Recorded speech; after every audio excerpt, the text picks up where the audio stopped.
Okay, good evening, good afternoon to those of you watching in the United States for the live JNS elections results broadcast. We are going to, in just a moment, reveal for the first time the exit poll results, the initial results of the fourth Israeli election in 2 years. Until this moment, I have not seen what the results are. I just got one little indication about 10 seconds ago what the results might look like. My name's Alex Traiman. I'm the Jerusalem Bureau Chief of Jewish News Syndicate, and I'm here with my esteemed colleague, Jonathan Tobin, Editor-in-chief of Jewish News Syndicate.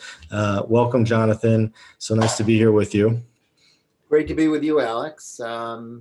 Big, interesting evening, and I've just seen the exit polls pop up, and they appear to be pretty good news for Prime Minister Netanyahu and the Likud. Just looking at them now, and they're saying the average of the three polls is 32 for Likud, Yesh Atid 17, Shas 9, Joint List 8, Yamina 7, UTJ, the Haredi Ashkenazi Party 7, Yisrael Beitenu, Lieberman 7, Labor 7, Religious Zionism 7, more than perhaps expected. Kachol Levan, Blue and White Party 7, a little better. New Hope, Gideon Sar, only 6. Merit 6. UAL, the Small Arab Party, 0. They do not make it. So if you add up this average, if you are thinking about the traditional Likud right coalition, that's 32 plus 9, 41. If you add in 48, Religious Zionism 55. If Yamina joined, that would give them 62. That would be the right-wing government that the anybody but Bibi camp has been begging not to happen, fearing. We'll see whether the polls play out, but for now, it looks like it's going to be a good night for Prime Minister Netanyahu. Yeah, it does look that way. It looks, though, that it is right now razor-thin majority between Netanyahu and his preferred coalition partners, which also would include Naftali Bennett, who's placed himself in a bit of a kingmaker role in this election, not pledging specifically to join Netanyahu, but also not ruling out Netanyahu. It looks like, according to most polls, that Netanyahu and his preferred partners have 61 seats, which is the bare minimum amount needed to form a majority coalition. However, it should be noted, and we're going to show you the exit polls on screen in just a moment, that whatever the exit polls show, these are merely the polls conducted outside of voting booths by the major television channels. And what is going to happen now is an intense race to count all the paper ballots, millions of paper ballots that have been cast in Israel over the last 12 hours, 14 hours. And it will take several days to make these counts. This year especially difficult because the country set up several drive-through voting booths specifically for those on quarantine or sick with coronavirus.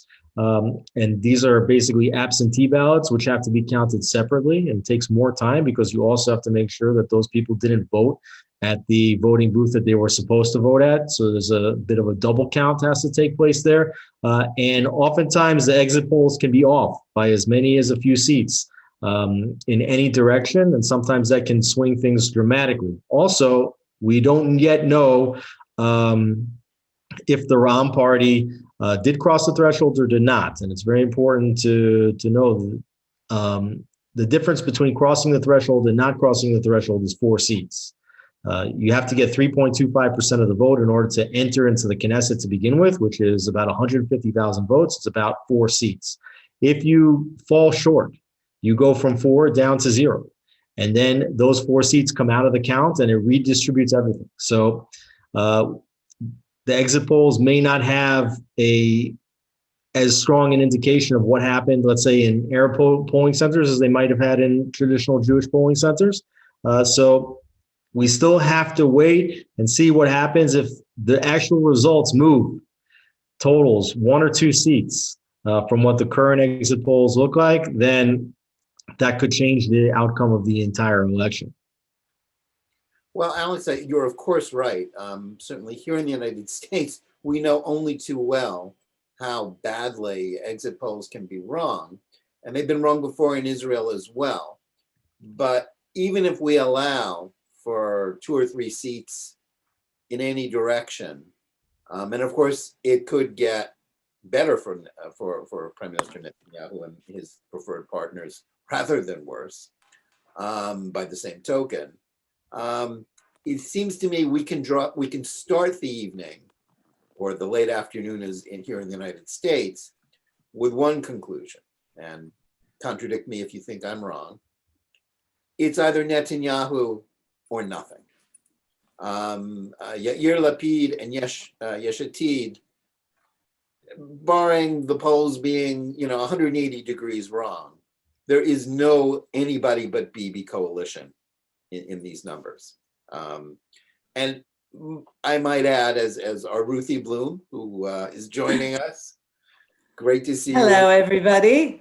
As she very presciently wrote in her column for JNS, there is no JNS, there is no Yesh Atid coalition. You can add up all of these parties, you can lump them together, even though they have nothing in common, could never possibly sit together or govern.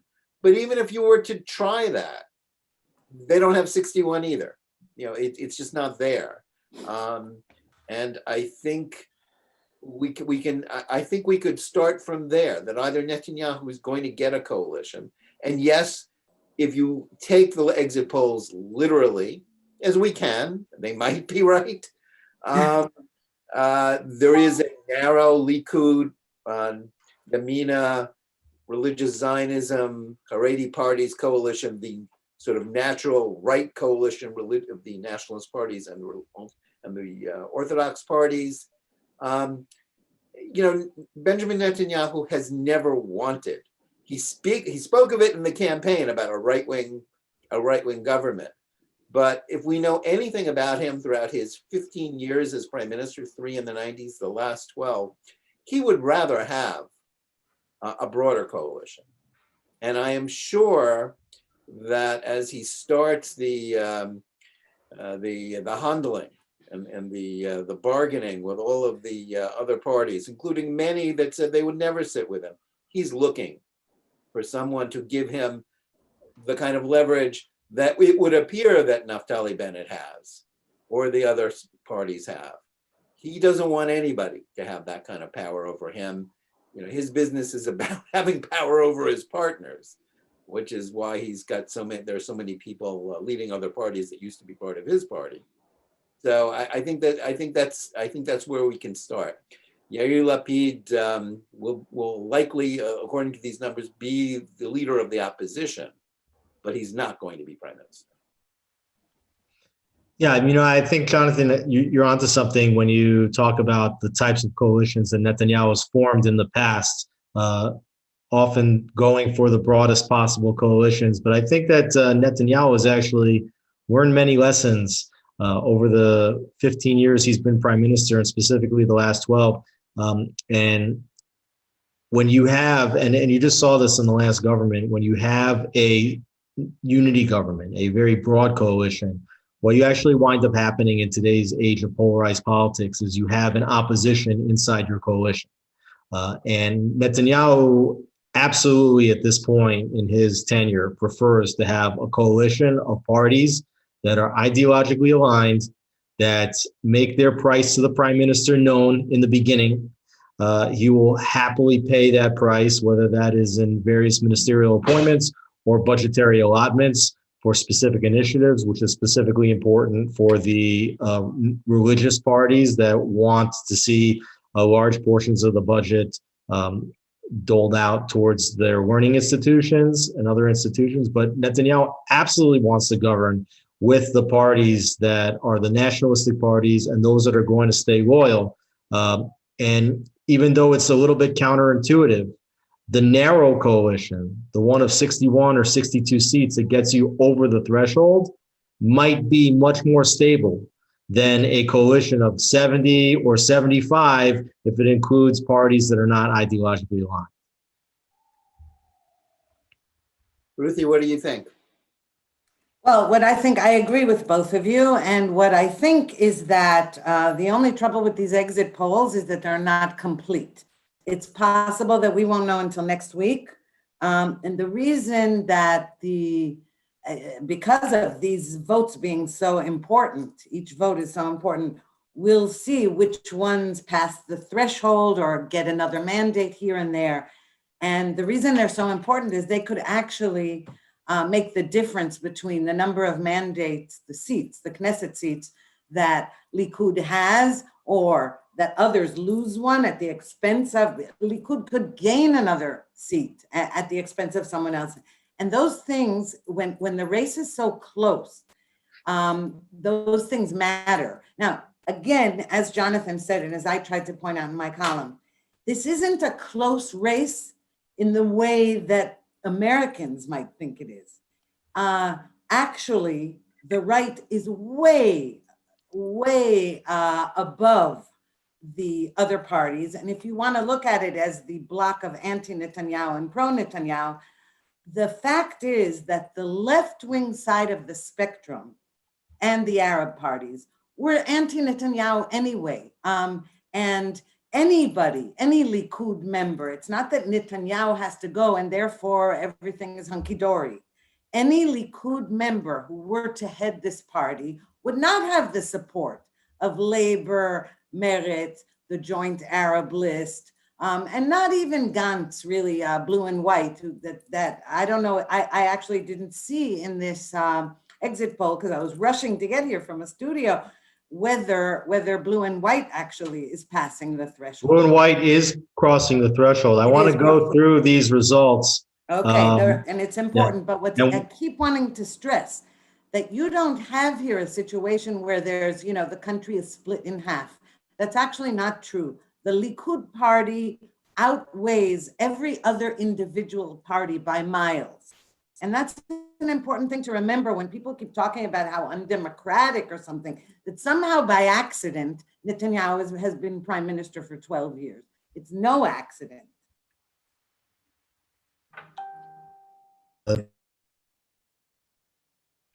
That's absolutely right. It's definitely not by accident. When you look at the polls now, what you could see clearly is that the Likud, and we're trying to bring up the polls. I don't know, our producer, Zach, if you can bring up the polls. You can see here that the Likud party has actually exceeded the predictive polls and has gotten anywhere between 31 and 33 seats, a surge in the last several weeks. Even just 2 weeks ago, they were polling as low as 28. So going up to 31 and then even possibly to 33, like the Channel 13 poll shows, is a significant jump. Yesh Atid party, Zach, we lost you. There we go, we're back. The Yesh Atid party, which is led by Yair Lapid, this is the primary party challenging, did about as well as expected in the polls with 18 seats. What's really interesting is when you look at the next two parties in this list, the New Hope Party that was launched by Gideon Sa'ar. If you remember, in the third elections a year ago, Gideon Sa'ar challenged Netanyahu from inside the Likud for the leadership of the Likud party. Gideon Sa'ar had been a longtime MK, a member of Knesset, and a minister under Netanyahu from within the Likud, and he broke away to form an alternative right-wing party called New Hope. In the beginning, when he first launched his campaign, he was polling up near 20 seats. And despite being on television almost every night, getting a tremendous amount of media coverage, he has tailed off precipitously in the polls. And the last the last polls prior to the election had showed New Hope getting anywhere from 9 to 10 seats, and they've plummeted since and gone from what was considered a potentially alternative leading party that might even contend as part of a rotation, perhaps, with Yair Lapid, if the anti-Netanyahu bloc would have gotten to 61. They're a small party in this government, and that also makes them a potential that makes them that gives them the potential actually to join perhaps the Netanyahu government, even though they had promised not to do so. The Yamina party, led by Naftali Bennett, also did worse than predicted in the polls, about 7 or 8 seats. They're potentially the kingmaker. They have not pledged not to sit with Netanyahu, but they've not pledged to sit with Netanyahu. And you can imagine that Naftali Bennett is preparing his demands in order to enter a Netanyahu-led government. The two, Yisrael Beitenu, which is a former ally of the Likud, turned enemy of the Likud, led by Avigdor Lieberman. They got the same 6, 7, 8 seats that they've gotten in previous elections. They will likely be headed into the opposition. The next two parties, United Torah Judaism and the Shas Party, these are the two ultra-religious parties, doing about as well as predicted, anywhere from 15 to 16 seats between them. One of the big surprises in the election is the religious Zionism party. Just a few weeks ago, it wasn't certain whether they would cross a threshold, whether they would get 4 or maybe 5. But it looks here as though they've gotten 7, as many as 7 seats according to 2 of the exit polls. They have been very loyal to Netanyahu. In fact, religious Zionism party led by Bezalel Smotrich signed a vote-sharing agreement with the Likud. And so Smotrich and his party can probably expect to be rewarded for their loyalty, and especially when the religious Zionism party looks about as large as the Yamina party, which the two of those parties competing for the national Zionist vote. Then you've got the center-left parties, Labor Party getting 7. That's a little bit more than was predicted. Meretz getting comfortably across the threshold with 6 or 7 seats. It was uncertain whether or not they would cross. And then Benny Gantz, also another surprise in the election. Several polls predicting they might not cross the threshold even at 4 seats. And it looks like they are actually in a medium party position now with 7 or 8 seats. And then another big surprise in this election is the Arab list, the joint Arab list. The Arab list and Ram in the last elections had run together. Under a single joint Arab list. And that joint Arab list in the election last year got 15 seats. That party has never joined the government. The Arab parties have never joined the government led by the right or by the left, which means that if you want to get to 61 seats, you have to get to 61 seats out of the Zionist parties.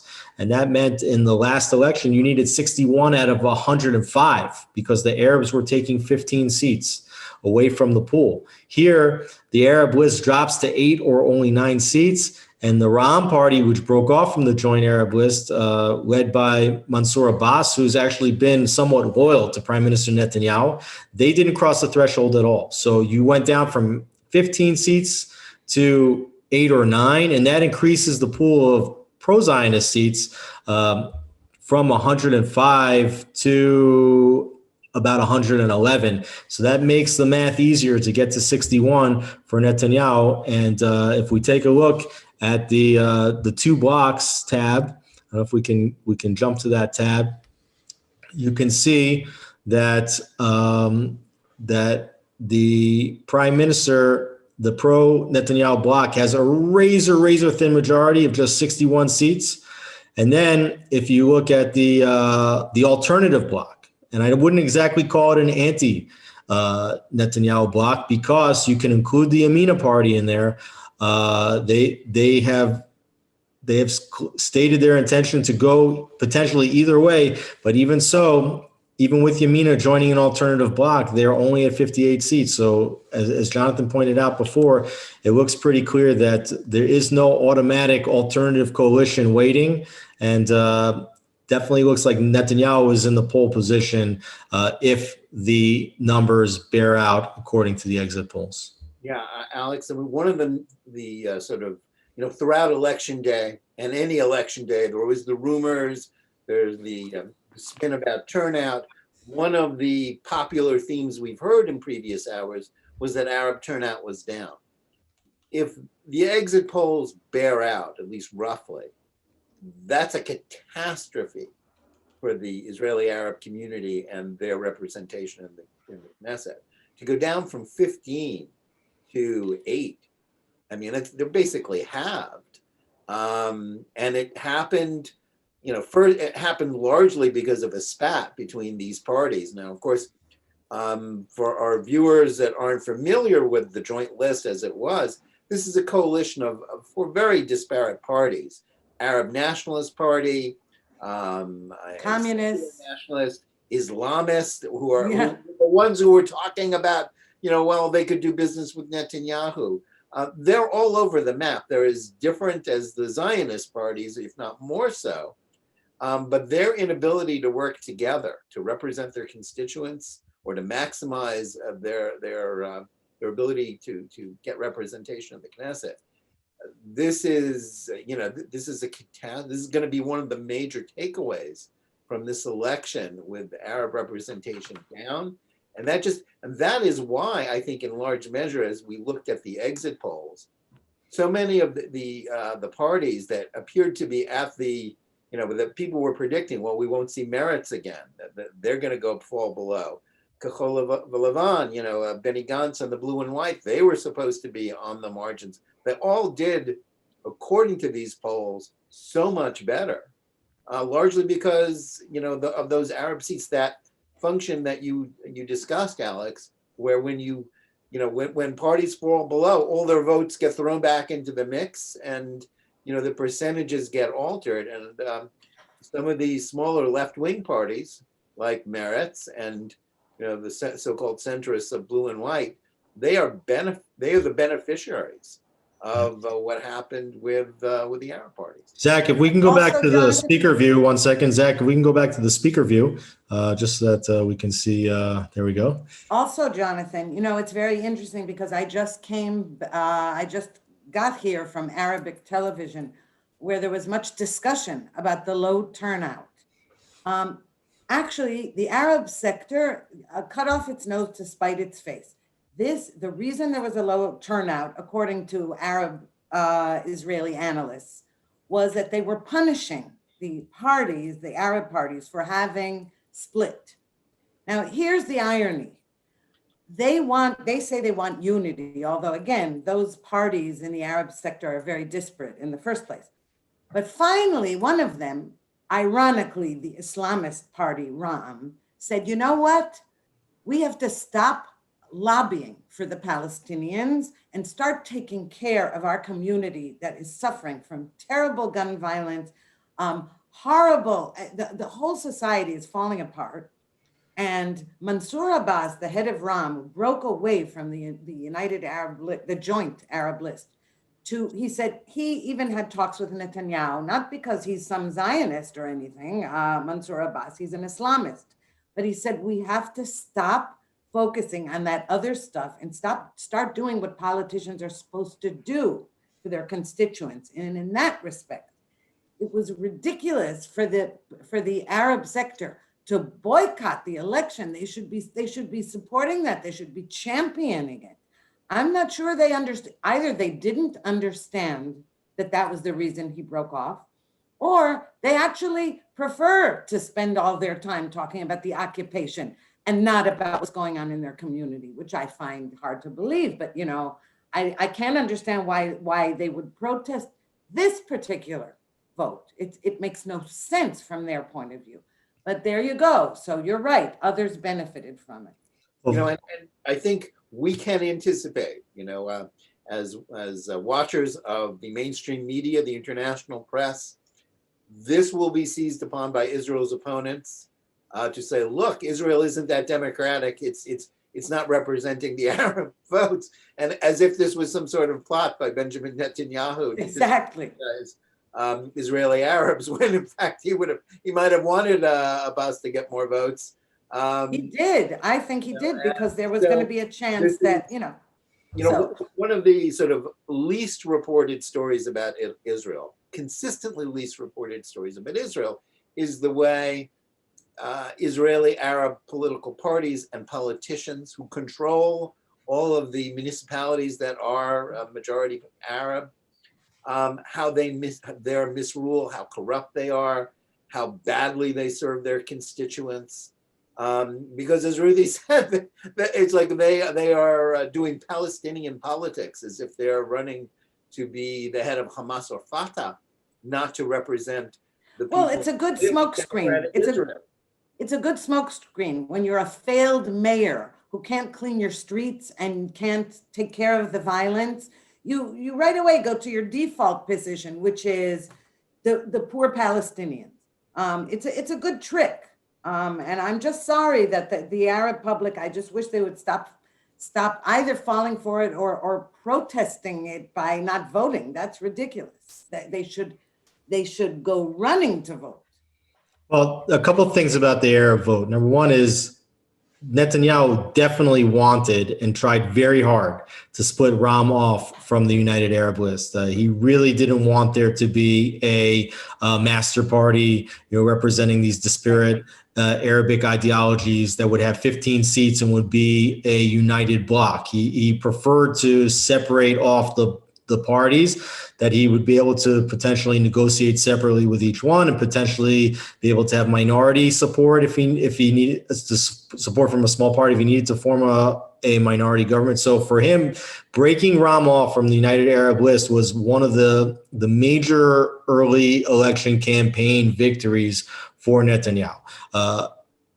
Ram not crossing the threshold is not a bad thing for Netanyahu, because if they had, let's say if Ram came close to getting those 4 seats, if they get just under, so let's say they got 3.5 seats worth of votes, those votes, they go into the garbage. So that would mean that the Arab parties might have gotten 11 seats had Ram crossed the threshold.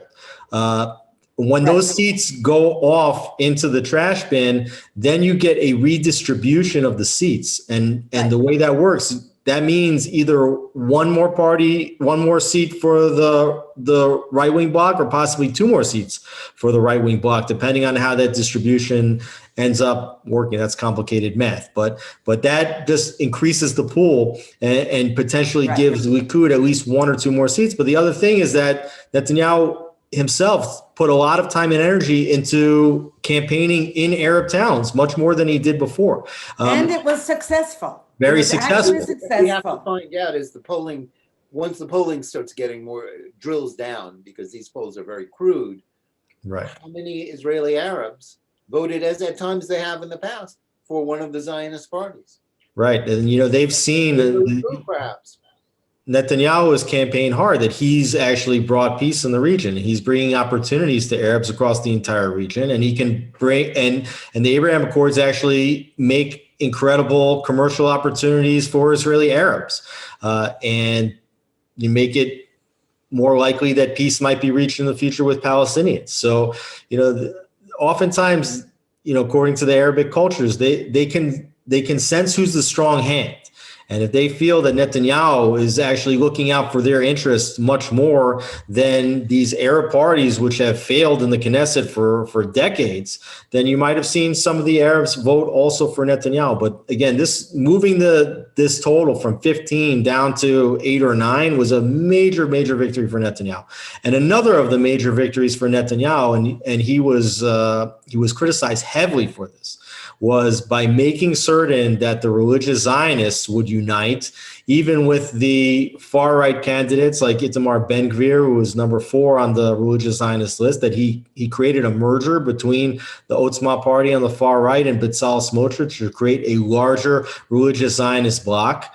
And not only did they get across the threshold at 4 or 5, but they actually surged up to potentially 6 or 7 seats. And those are seats that are going to stay loyal to Netanyahu. So Netanyahu knew that he had to make sure that the national religious camp would vote for a party that would be loyal to him. And he sucked seats away from Naftali Bennett and the Yamina party and siphoned them off to the religious Zionists. So those, I think, are the 2 major campaign victories that Netanyahu accomplished during the period, and they've paid off on election day. Yeah, I think you're absolutely right, especially in the last days of the election. He was, Yair Lapid was trying to sucker Netanyahu into a debate, make it one-on-one, make himself bigger, which was a reverse, because earlier, he had been very clear, saying, I'm not running for prime minister, I'm running as the leader of the anti-Bibi coalition. But then he switched. and Netanyahu wouldn't play, and instead was attacking Bennett, showing up at his house, and what seemed like a fiasco. And yet it seems to have worked. Again, Netanyahu is the wizard of Israeli politics. This is, he's tied, this is how many, I think I wrote about this last week, he now ties Menachem Begin for the most times leading a party into an Israeli Knesset election. But the only difference is that he's won most of them. Begin lost the first 8 of his 10 tries and won the last 2. But no one in Israeli history has been the political wizard that Netanyahu has been. He has squared the circle in so many different ways, knocked down people, raised up people. It's like he's been conducting an orchestra, playing all of his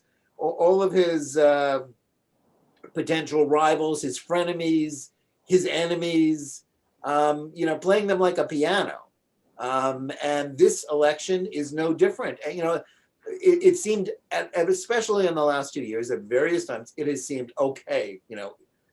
His number is finally up. You can't get past the corruption allegations. You can't get past, the stalemate, the way that, his argument with Lieberman deprived him of what seemed like a natural majority, 2 years ago, which only seems like 10 years ago, in the spring 2019 election, which on election night we thought had been a victory for Netanyahu, but then turned out to be the beginning of this 2-year-long, twilight zone, and yet he overcame it every time. He's, as I think Charles de Gaulle said, the graveyards are full of indispensable men, and no man is truly indispensable, or woman. Right. And yet,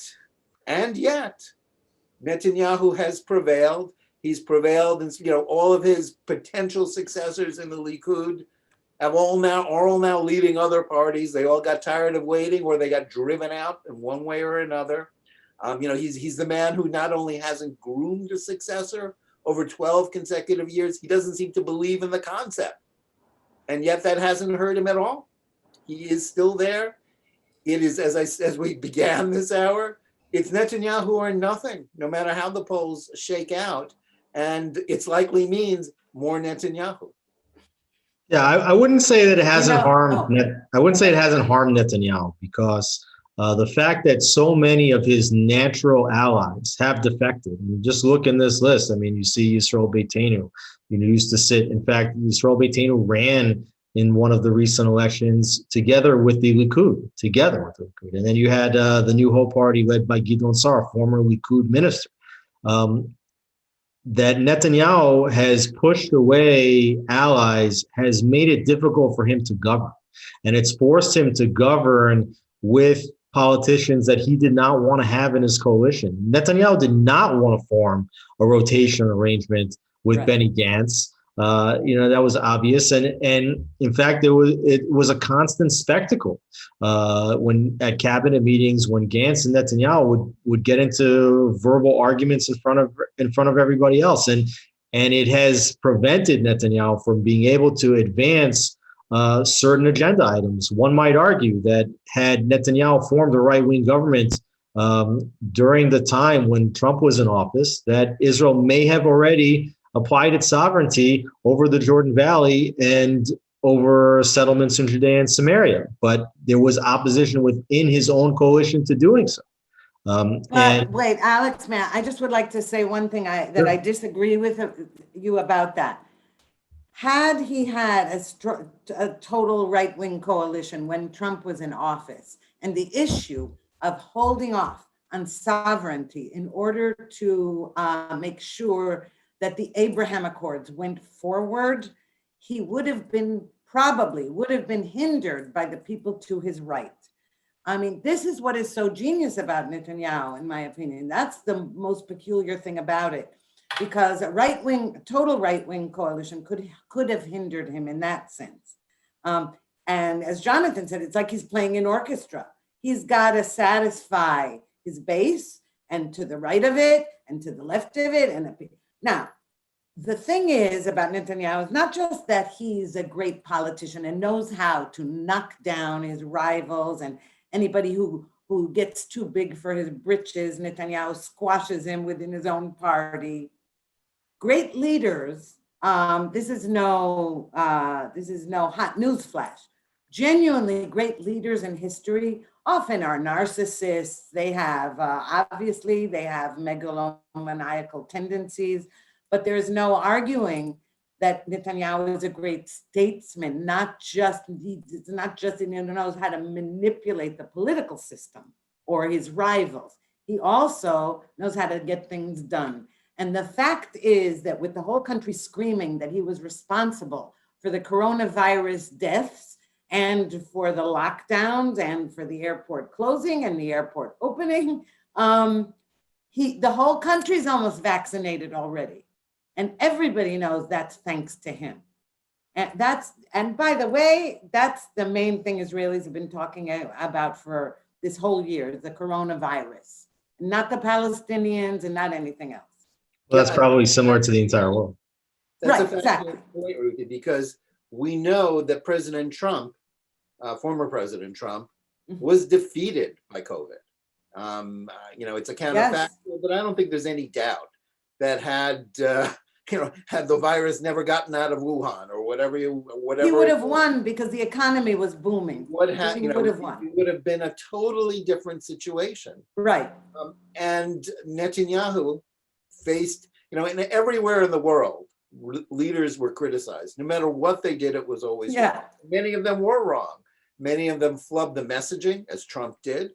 Many of them were insufficiently alarmist, and many of them were too alarmist. And at times, Netanyahu is seen to be both of those things. But exactly. but it is still the fact that Israel is in a much better shape. I'm speaking to you from in the United States.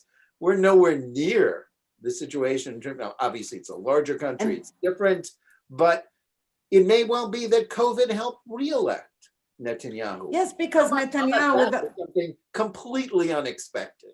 Because Netanyahu, what he did, and this is an example of the things he pulls out of his hat, so to speak, is that he pestered the CEO of Pfizer morning, noon, and night, and paid double for the vaccines and made sure that they arrived in the beginning of December, and then said by the end of December we're going to have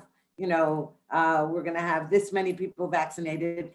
And it exceeded, or we're going to start to vaccinate the public at the end of December. By the end of December, many people were vaccinated already. So that's an example of what Netanyahu does when he can actually do something and not just have committees to decide whether to shut down the airport or not shut down the airport or shut down cafes. You got to do something, you got to get something done, and he knows how to do that. You can say that coronavirus actually handed Netanyahu 2 victories in a row, because Israel was in a bitter standoff after the third election, and Netanyahu did not have a path to a coalition after the third election. But Israel went to the polls just maybe 10 days or 12 days after the first confirmed cases of coronavirus in the country. And all of a sudden, everybody understood, wait, we're going to go to a 4th election in rapid succession. And not only are we in the deepest political crisis that we've ever been in, but now we are also in an international pandemic. And that's too many existential crises to have at the same time. And that scenario actually helped force Benny Gantz to crack his blue and white party, which had won 33 seats competing against Netanyahu, into 2, with Gantz sending Yair Lapid and the Yesh Atid faction into the opposition and instead joining a Netanyahu-led government. And yes, Netanyahu did have to commit to a rotation arrangement and did have to commit to give almost 15 ministers to the 15 members of the blue and white party to come into that government.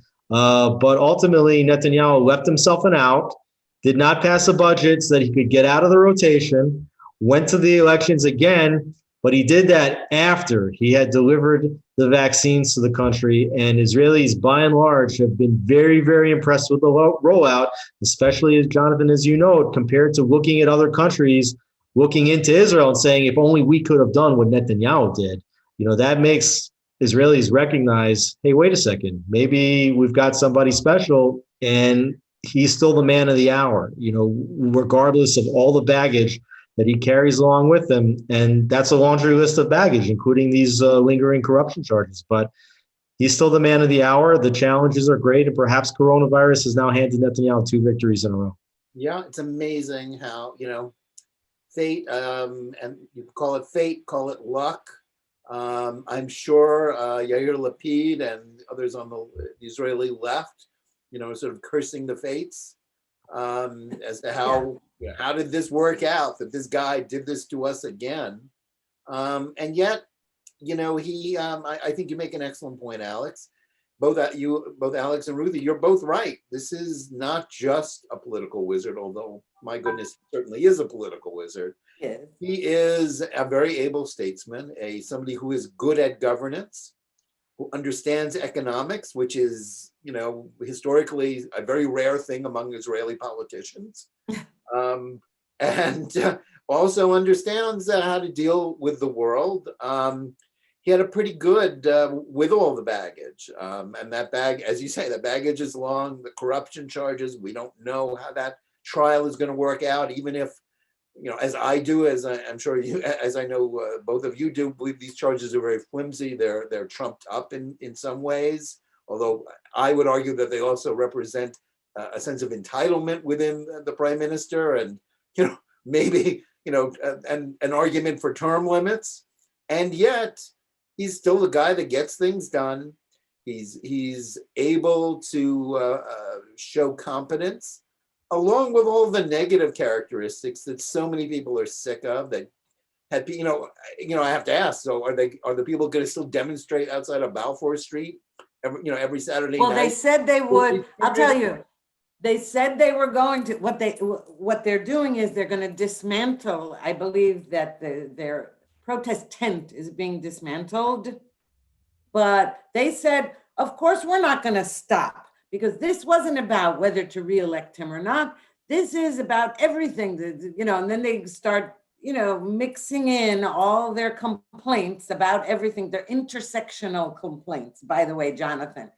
I mean, everything is in these protests. You say, wait a minute, are you protesting against his policies, against his criminal charges, against his coronavirus handling? What are you protesting? And in the end, they usually say something like, he has killed democracy.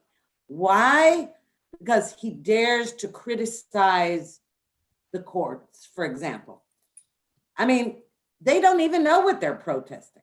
That's what all three of us have at various times made the point that all those people who lament the decline of Israeli democracy are basically lamenting the outcome of Israeli democracy. Exactly, because actually they enjoyed more democracy than the rest of us during this whole coronavirus crisis, where we were locked down and they were allowed to protest, and they were having a grand old time, by the way.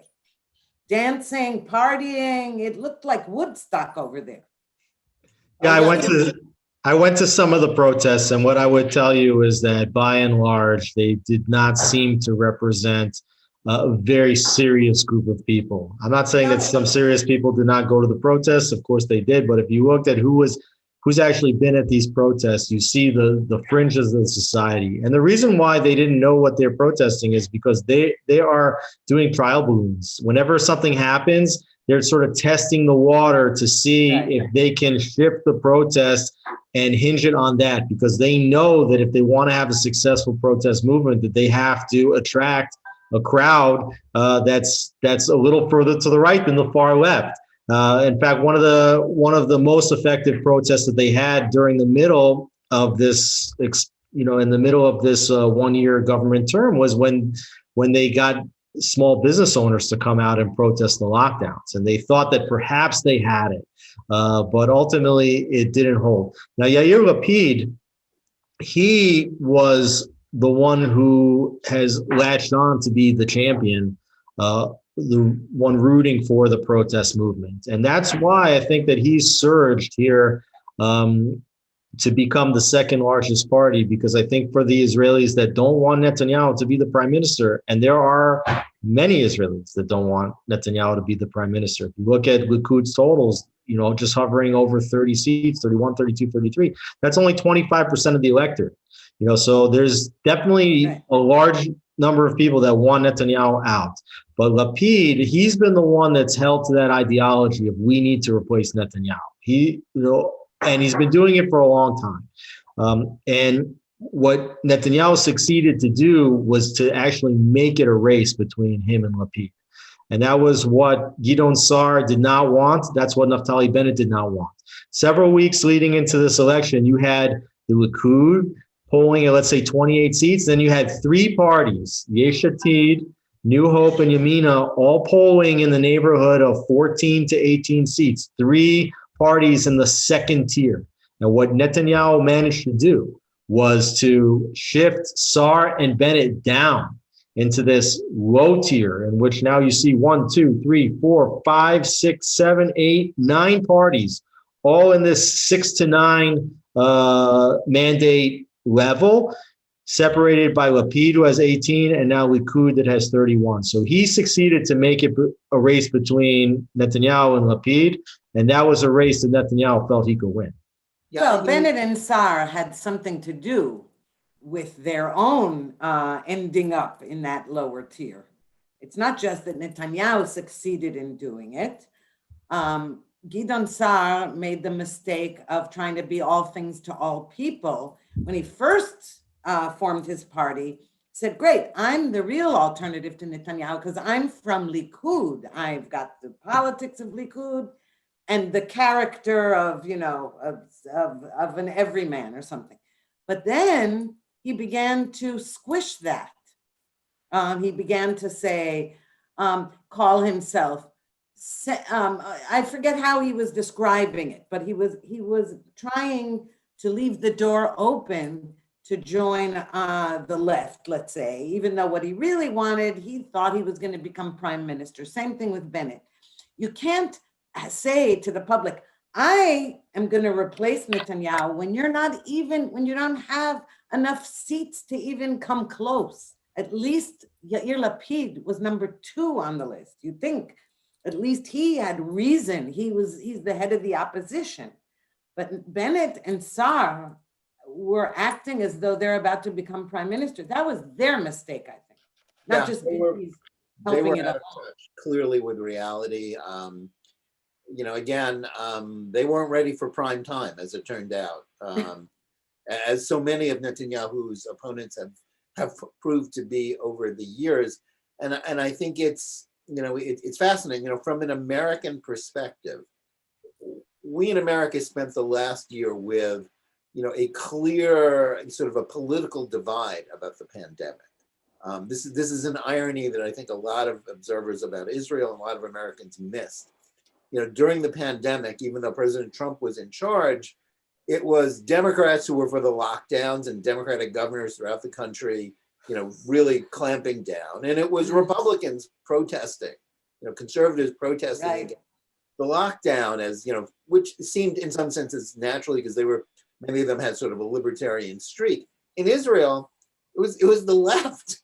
It was like, if there has ever been a better illustration of the old political aphorism, where you stand depends on where you sit. It was that, because there the roles were reversed.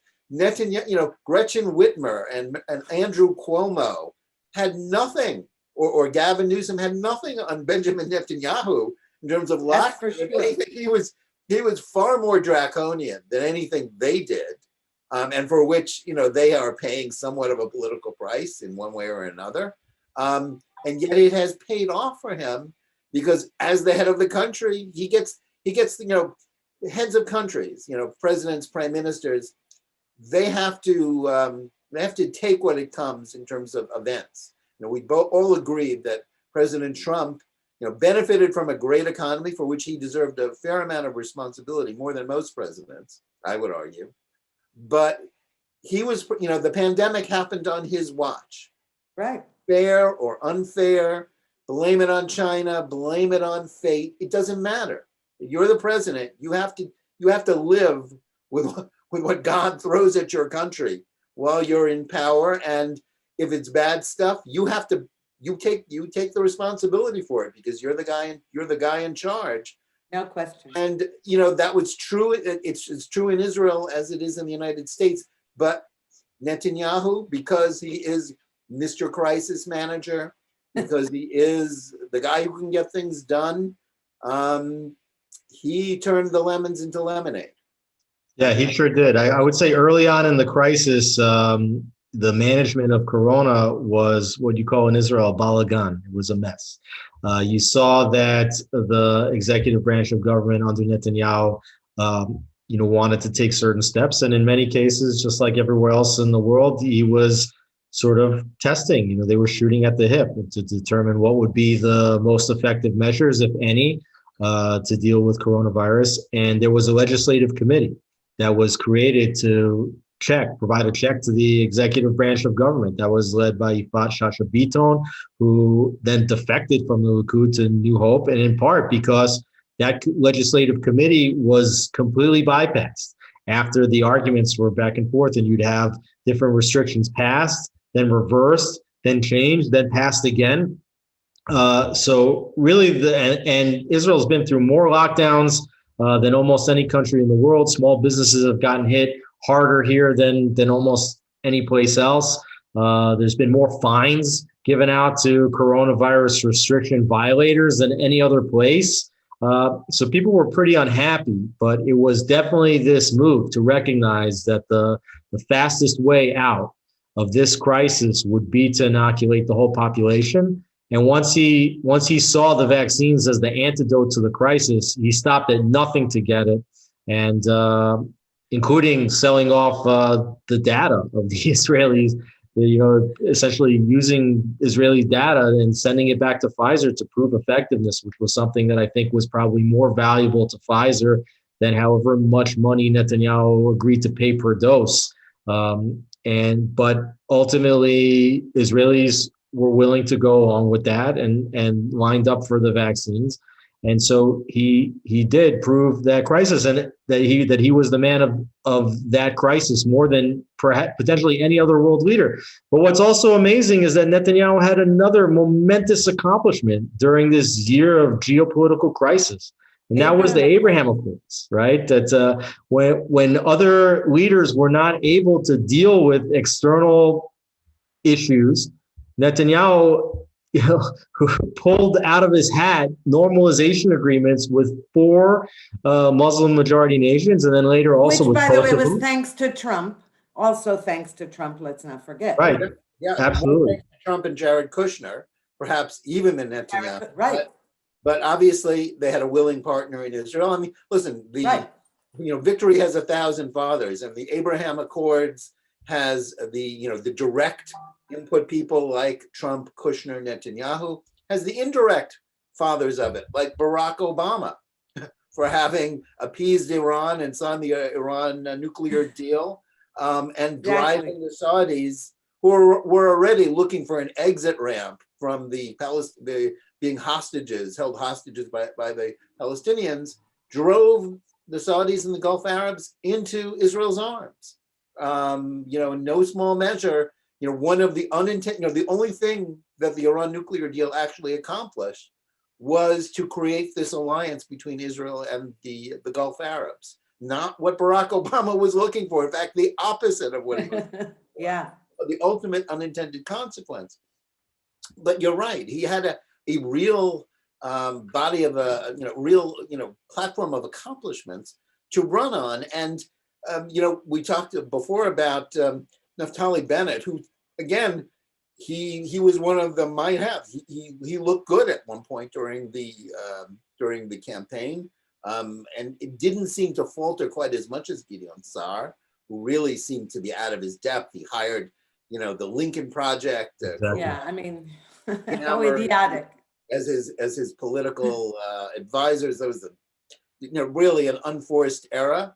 And they're terrible, I might add. It's like hire somebody good, Exactly. But Bennett made a clear mistake, and I think he was deceived by the, he was given credit for his brief time as defense minister for doing a good job on the, for doing a good job, and he believed he had a coherent critique that, he could handle the virus better than Netanyahu. That turned out to be a terrible issue to run on. He might have been better off running on traditional nationalist issues, blaming Netanyahu for not applying sovereignty to the settlements. That might have resulted in him doing, creating some distance between himself and Smotrich and his much more extreme party. In the end, he kind of got lost in the middle there. And again, it's, they sort of all these former Netanyahu allies. I mean, somebody like Bennett, who was really somebody who idolized Netanyahu in many ways. They all wind up on the island of lost Israeli politicians. Bennett, and the long list of people that Netanyahu has outlasted.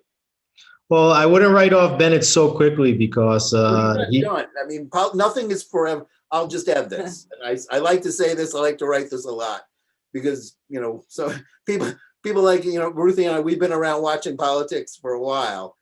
Nothing in politics is forever. Nothing. Right. Every time anybody wins an election, it's always the start of a 1,000-year rife and they'll never lose again. That's never true, but for now it looks like, and his record of survival under tremendous odds, really does, if there's any conclusion we can draw from this election, at least as it appears to have played out, it is that Netanyahu is still the guy. Right. And when you look at Netanyahu's totals, polling in the exit polls, 31 to 33 seats, and we'll see what happens with those numbers. Then you look at the next level of parties that would sit in his government, with 6, 7, or 8 seats. They're not going to have too much room to negotiate a sweet deal when it comes to figuring out what this coalition looks like and what ministerial appointments they might get. If Naftali Bennett would have brought 10 seats into negotiation with Netanyahu, he may well had find himself as the defense minister in the next government. But I don't think he has as much leverage now, looking at the numbers, as he might have had if he did better. So, but we can't still yet write off Bennett. You never know. Well, he can also say no. I mean, I think there will be tremendous pressure from his own voters to join Netanyahu. Yes, because his voters don't want him. They want him to be in the government. They sure as hell don't want him to join a Lapid-led government. They didn't want him on the left. Bennett signed a document on TV earlier this week saying that he would not sit under Yair Lapid as the prime minister. And yet when you look at these polling numbers, less than half the total that Lapid received, there's no way that Naftali Bennett could come to a quorum of other parties and say, let's form an alternative government and I'll be the prime minister with my 6 seats. There's nothing to talk about over there. So he's basically played himself already into Netanyahu's government. And now the question will be, what appointments will the heads of all these parties, the top Knesset members of these parties, get in the coalition negotiation? Look, what's a shame is that during the campaign, Netanyahu announced, he said, what you want is me as prime minister, and give Bennett, he'll be a minister. He'll get a good ministry. He'll get good ministries, meaning defense or foreign ministry, all the cushy ones. He said it all along. He said, Bennett can't replace me, but he can join me and become a minister in my government. And Bennett kept saying, no, I'm not going to sit under Netanyahu. I'm going to replace Netanyahu. And we're thinking, on what planet? What planet are you living on? In a planet without... all along when Netanyahu said that. Said, okay, I'm going to want defense minister. I want to be the defense minister, and Ayelet Shaked can be justice minister, and another person can be foreign minister. He could have made a lot of demands. And instead, I think he sounded foolish. Yeah. It's a shame. Well, I guess now let's ask a little bit, what do we expect from, obviously we have a long way to go, both to find out the final results in this election, as well as to find out the results of the weeks of bargaining that will follow it. But it's pretty clear there's going to be a Netanyahu-led government one way or the other. Right. So one thing we didn't discuss, and I think, sorry. No, I guess for both of you. I was going to say that one thing we didn't discuss was, we know that when there's coalition building, we know the problems of having disparate parties, etc. But one of the biggest problems in coalition building has to do with what happens in your own party. So for example, if Netanyahu says to Bennett or any other of his partners, Smotrich, all the parties who are loyal to him, okay, I'm going to give you this ministry and that ministry. His Likud party people say, whoa, hold on a second.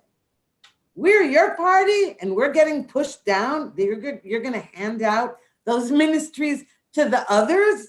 What about us? You see, he's got his Likud people who actually won, who actually garnered the most votes. So how come? And then there's a lot of resentments that begin. Right, Ruthie. It's a very important point, because in the third election, when the Likud won 36 seats, but the Blue and White Party won 33 seats, so they began talks on a unity government of these two large parties, which by themselves could have formed a coalition and wouldn't have needed any other small parties. And they began having these unity government talks on the basis of splitting the ministries almost evenly between the Likud and Blue and White.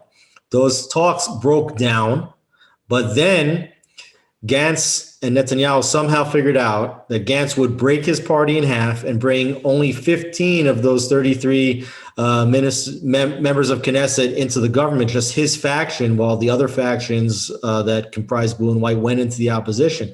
However, the construct that was discussed before of the equal sharing of ministries, Gantz demanded it. And so what happened is that even though Gantz brought 15 members into the government, he got basically an equal number of ministries as the Likud, which had 36 seats. They had almost 20 more seats than the Blue and White, and yet they had an equal number of ministries. And that did two things. Number one is it forced Netanyahu to create a bloated cabinet of 36 ministers, an unprecedented high number of ministers, and with ministries doing the same thing or nothing at all, and spending tons of money at all the taxpayers' expense. But it also angered all the members of the Likud party who were standing in line for these key ministries. And now when the Likud members are looking at the results and they say, we've got 31 or 33 seats, and the next largest parties have 6 and 7 and 8. So they're definitely hoping right now that they could be getting the key positions and maybe blocking somebody like Naftali Bennett, who's got his eyes on the defense ministry position, from getting that position. So that will be the makeup of this government, and who will be the different ministers. That all has to be negotiated. We should talk a little bit about the process, what's going to happen next. And then I think, Jonathan, you're right. We should definitely pivot to talk about what this means now for Israel and for America and other things. So just in terms of the process, in the next several days, the paper ballots will be counted. Official votes will be tallied, and we will know the final numbers. And that will change over the course of the next several days. Different parties may move up as many as 2 or 3 seats, depending on various factors, which we won't really get into. Once the final tally has arrived, the election committee will deliver those results to the president of Israel, Reuven Rivlin. Rivlin has a ceremonial position as the president of taking the votes, then meeting with the heads of every party, hearing who they recommend to be the candidate for prime minister. Most will recommend Netanyahu. And then if Netanyahu receives at least 61 recommendations, or by far receives the most recommendations of any candidate, Rivlin will charge Netanyahu now with the task of forming a coalition. Once that happens, an intense negotiation will begin between the Likud and every one of the other parties that he will need to form a government in it. And he's going to need, looks like, about 30 other seats, which is going to come from, looks like 1, 2, 3, 4, at least 4 other parties. So these negotiations are going to have to now take place. They will discuss various budgetary allotments for policy issues and also the various ministerial appointments, because in Israel, the ministers are taken from the legislature. So those appointments will have to be negotiated. And only then, after coalition agreements are signed, would presumably Netanyahu take those agreements, hand them over to the president, and then become the prime minister. If for whatever reason Netanyahu cannot form a coalition in the amount of time that he will be allotted, which is 3 weeks to at first to form a government, then the president can turn and give the opportunity to another member of Knesset. That member of Knesset would then have 2 weeks to try to form a government. And if a second candidate failed, then any Knesset member can come forward with a petition of 61 Knesset members, and then he would receive 2 weeks to try to form a coalition. Now, I wouldn't mention this except that we went through it basically almost three times last year, this entire process. So Netanyahu is certainly hoping that he will receive the most recommendations now, that the negotiations will go smoothly, and that he will in short order be renewed once again as Israel's prime minister, and with the hope that whatever government he forms this time with his preferred ideologically grounded partners, that he will create a stable government that can last potentially for a full term. Jonathan, as you said earlier, opponents of Netanyahu are calling for term limits, but those that are calling for term limits also don't call for minimum terms, right? The parliamentary majority government can be collapsed at any time as soon as enough members of the coalition decide that they've had enough with the governance, and they can crash this government. And we just saw this happen now after a year. So Netanyahu is certainly hoping that he can finally form a government that might be able to last yet a full term. And if that's the case, that might put Netanyahu in office for as many as 16 straight years and almost close to 20 in total. Yeah, it is amazing, and you're right about that. I would add one thing about the problems within the Likud. Certainly, members of the Likud will be lined up to get the goodies, to get the ministries that they want, and will be resentful, as they have been in the past, about coalition partners getting better deals. The one advantage that Netanyahu has in that intra-party problem is that all the potential successors, they're all gone, or they're all just very quiet. Gilad Ardan is now here in the United States as an ambassador. He was a would-be Netanyahu successor. Gideon Sa'ar is in his own party headed south. Naftali Bennett always wanted to go back into the Likud along with the Ayelet Sheked, their natural home, because of the feud with the Netanyahu family. They're not part of that. So I don't think Netanyahu, there'll be plenty of squeaky wheels, but no real big power players who can stand up and make the kind of demands that a future prime minister or would-be future prime minister can make. So he's in, it is his party.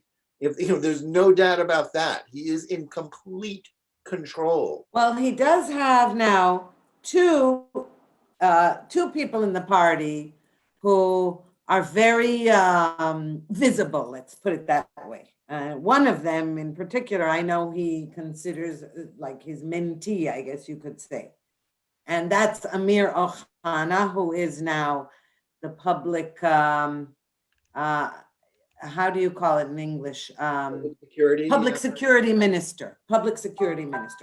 But he was justice minister. And that's really where he should be, because not just because he's a lawyer, but because he's sort of leading the charge against the interference of the courts in the legislature in Israel. Now, that's one, and Israel Katz, who's the finance minister, who's been very, very visible during this coronavirus crisis. So it's not as though there aren't other figures in there. It's just true. that some of the other figures there. Former mayor of Jerusalem, who is waiting patiently for his turn. Right, exactly. They're trying, but, right, no, definitely. But in this upcoming negotiation, it'll be interesting because I have no doubt that if Naftali Bennett does agree to join a Netanyahu-led coalition, there's no question in my mind that not only will he ask for the defense ministry, but he will ask for the justice ministry for his number two, Ayelet Shaked, she was also justice minister. She's also very talented and all that, but I have no doubt that he's gonna demand it to the point of saying, if not, then I'm not joining. And there could be a problem with the Likud because the justice ministry is something extremely important to the right wing these days because of this huge fight over the intervention of the courts. And it's no small matter. I mean, I know people talk about the Palestinians and coronavirus, but this issue of court intervention is a serious one. Well, that's a very important point. And of course, we might add that although that competition would be fierce for that job, Ayelet Shaked is just as ardent in terms of reforming the Supreme Court and putting some checks and balances into the system of a Supreme Court that has been out of control. As much as, and I think you've made this point before, it's that when people treat Netanyahu's criticism of the Supreme Court as an attack on democracy, when in fact it is the Supreme Court that has been out of control and acting in a very anti-democratic fashion. Yeah, so Shaked, when she was the justice minister the last time, she had 4 different Supreme Court justices that had reached the mandatory retirement age. In Israel, you have to retire as a Supreme Court justice at 75. And Shaked replaced 4 justices on the Supreme Court in her term. And what she actually did was pretty incredible. Never been done before, was break the monopoly of the selection process. The court itself is a third of the selection process. The Bar Association, which is usually aligned with the court, is another major component of the selection process. And what she did was she broke that alliance between the Bar Association and the court in order to get more moderate justices onto the Supreme Court, which was a major, major accomplishment. In the next 5 years, 8 Supreme Court justices out of the 15 will reach the mandatory retirement age. That means that half of the court is going to be replaced in the next 4 to 5 years. And controlling or affecting that selection process could change the face of the court for an entire generation. And so you are correct that this is an issue which is very important to Israel's right wing. And I think that whether it's Amir Ohana or Ayelet Shaked holding that portfolio, you can imagine that they'll both be working towards that same goal of trying to put a check onto this court, which is perhaps the most important domestic issue at this point, to a majority of Israelis, especially those on the right. Okay, why don't we talk a little bit about what we can expect from the next, I mean, we've talked about, yes, I mean, it's clear one of the priorities of a right-wing government, of any government led by Netanyahu, will be reform of the Supreme Court. But what about the other issues? There, obviously the economy, but in terms of international issues, as much as the Palestinian issue was not discussed, security issues were not part of this campaign. They haven't been part of the last 4 campaigns overall. I mean, as much as if you read American media, you think that's all Israel is about. It's been of that. But once he's back in place, once there is a government, I'm going to assume it's going to be led by Netanyahu one way or the other, whether there's a stalemate or a stable coalition for at least the next couple of years. I mean, even if he gets a stable coalition, the one problem that Netanyahu will then face will be his trial, will be, the corruption trial. That, the judges may well have the power to do what the Israeli voters have never wanted to do. But once he's in place, what is he going to do? And how is this going to affect the relationship with the United States? Yeah, well, first, just a quick comment on the corruption case. The trials are only about to begin.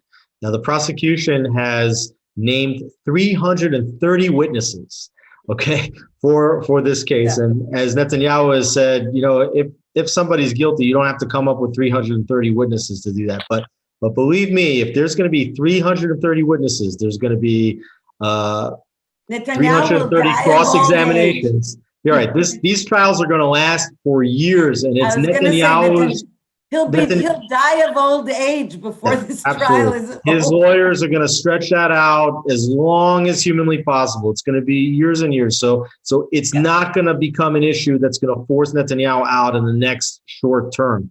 We're talking about 4 years. I mean, if this trial lasts 4 years, that would be. I'm not saying that's not a possibility, but it could well last until this term, I guess is what you're saying. Well, history in Israel seems to move faster than that. So you're right that there are several more urgent issues that Israelis were voting on, aside from the corruption charges, which they've already had 3 and now 4 ample opportunities to vote on, and they continue to give Netanyahu a vote of confidence, at least in that front. And certainly, the things have changed since a year ago, when previously you had what is arguably Israel's best friend ever in the White House, in Donald Trump, who angered many in America and angered many around the world, but didn't anger too many people in Israel, by basically adopting all of Netanyahu's preferred policies with regard to the Middle East. And today, while the Palestinian issue has not been an issue that Israelis are voting on, you can expect that a Biden administration will seek to increase to give more prominence to the Israeli-Palestinian conflict, and also to change directions with the Trump administration with regard to Iran. And whether or not Israeli leaders were campaigning on the security issue, Netanyahu has been conducting a shadow war against Iran, striking inside Syria, striking boats in the Mediterranean, striking boats in the Persian Gulf, operating against Iranian interests. In fact, even inside Iran itself, there was an explosion at an Iranian nuclear facility over the summer, that doesn't get talked too much about. There was the assassination of one of Iran's top nuclear scientists that Israel never officially took credit for, but we can read the tea leaves and understand what happened over there. So there is a shadow war going on, an asymmetric war taking place, and that is something that could bubble over at any moment into an open war if the situation is not handled delicately, not only by Netanyahu and the Iranians, but also by the international community, which is now considering re-entry into some form of the JCPOA, the Iran nuclear deal. Yeah, I think that the potential, there are two dynamics, I think. On the one hand, Biden has other things to do than to get into a death match with Netanyahu the way his former boss Obama did. He has so many other things on his plate, dealing with the pandemic, which is still a huge problem in the United States, and the vaccines, recovering the United States economy, and dealing with the agendas, the domestic agenda of his own party, which has tilted very far to the left, and finding a way to manage that. Having a fight with Israel and Netanyahu, even though he disagrees with, he would have loved to see someone other than Bibi be elected tonight. That's not Biden's priority. However, the sheer weight of momentum of foreign policy of the people that he's put into place dealing with Iran, whether it's Robert Malley and Wendy Sherman and the whole cast of characters, they're moving inevitably towards some more, to another attempt at rapprochement with Iran, which is playing its cards very close to its hand. They see Biden and Biden's people as just Obama rerun, and that they can take them to the cleaners.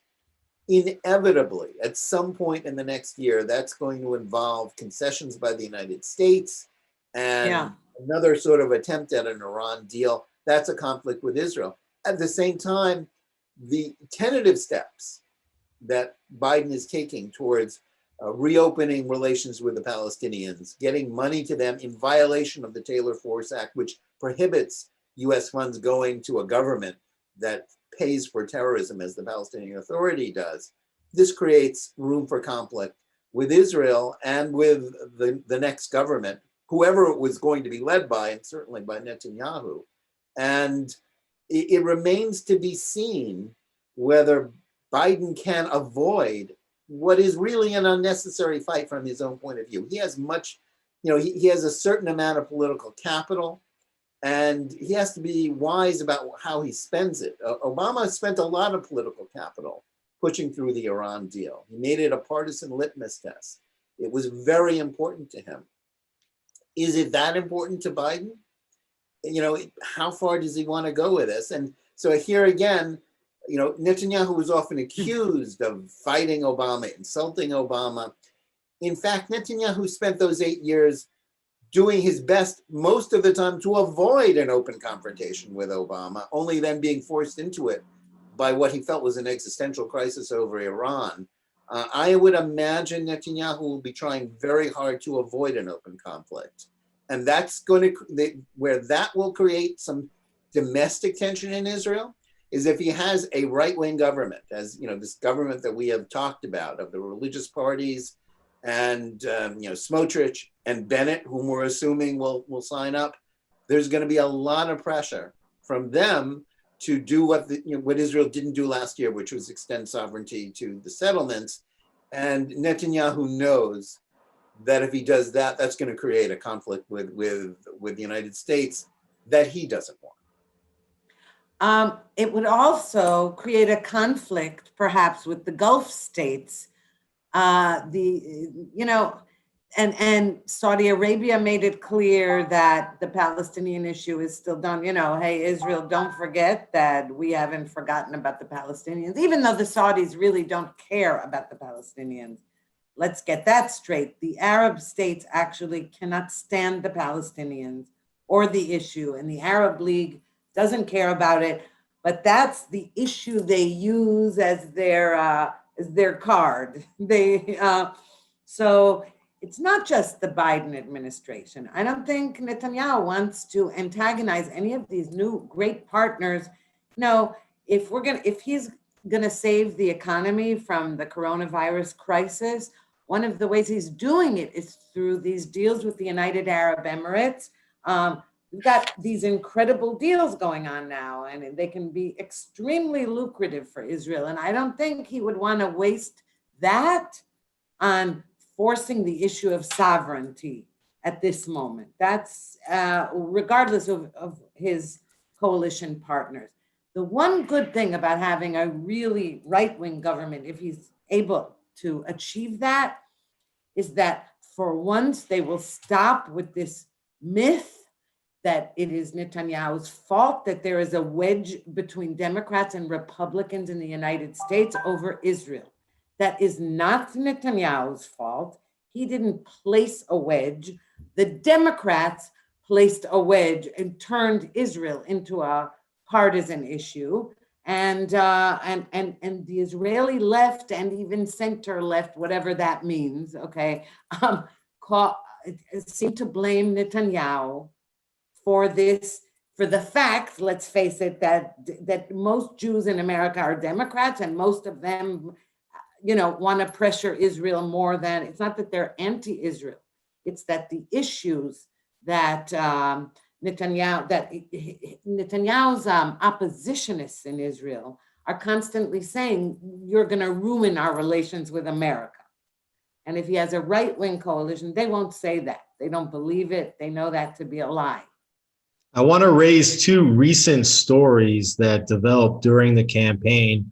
The first, I think most people know, this story that developed about Joe Biden not placing a call to America's great ally, Israel. So, first of all, there were reports that this story was specifically placed by the Lincoln Project, that they were the ones, Gideon Sar's advisors, that they were the ones that exacerbated this story. And the reason why they did that was to try to, as you mentioned, make it look like there was a bigger rift than there needed to be between Netanyahu and the Democratic administration. Now, what's the problem with that? You don't want to make it look in the public like there's any kind of rift between Israel and America, specifically if the chances are that Netanyahu is in the best position to form a government. Why on earth would you want to exacerbate any kind of tensions between an American administration and an Israeli administration that might not be exactly on the same page on key policies? But they did that in order to try to make it look like Netanyahu was not the right man to lead Israel moving forward. But that's a story that was planted by Israeli strategists that were by American strategists that were trying to get Netanyahu out of office. Okay, I don't think that Netanyahu was concerned whether or not Joe Biden was calling him. I think, Jonathan, you're right. If Biden's not calling, that's better than if Biden is calling. Saying, I want you to do this, and I want you you don't have to call. Like, you take care of your business, we'll take care of our business. If we have something to discuss, we'll discuss it. But we don't have to have public calls. Not everybody has to know what we say. The strength of the relationship is good as such that discussions take place out of the media's eye. That's like where the strength of the Israeli-American relationship lies. But I have heard that Israel, friends of Israel have always known. The best thing for Israel is when it's not in the headlines, is when the United States isn't noticing it. Let it just live and be well. Some people are so into the politics, they've forgotten that. Right. But I spoke to a member of the previous administration who warns that the Biden administration was very much waiting for the outcome of this election. And had Yair Lapid emerge as the prime minister, then they might have created a new embrace and tried to make it look like Lapid was there to strengthen that relationship. But now that it appears that Netanyahu has won, and we still don't know for certain, but this is how it appears right now, that you'll only now see what the Biden administration's policies towards Israel are going to be, and whether or not it's a full return to the Obama doctrine, which was about creating daylight between Israel and the United States on the one. And then also another key part of that Obama doctrine was to state publicly that Israel and America are great friends, and that America cares tremendously about Israel's qualitative military edge in the region. However, America cannot stand up to the Western Europeans and other members of the international community and the international bodies like the United Nations and the International Criminal Court, which take issue with some of Netanyahu's policies, and America is not necessarily in a good place to protect Israel in those forums.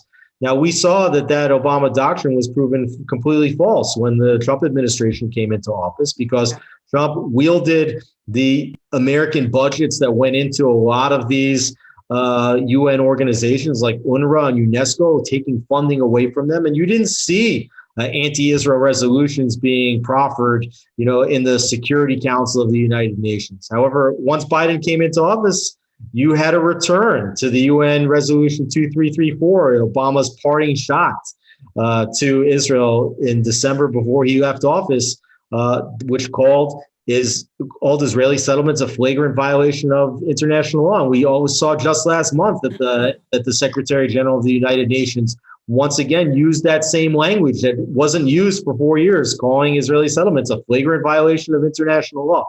And there's a fear that funding might come back now for UNRWA, that funding might come back for UNESCO, that the Palestinian Liberation Organization mission in Washington will be reopened, even though that is against U.S. law and against the Terror Force Act to do it, but they might try to find a way.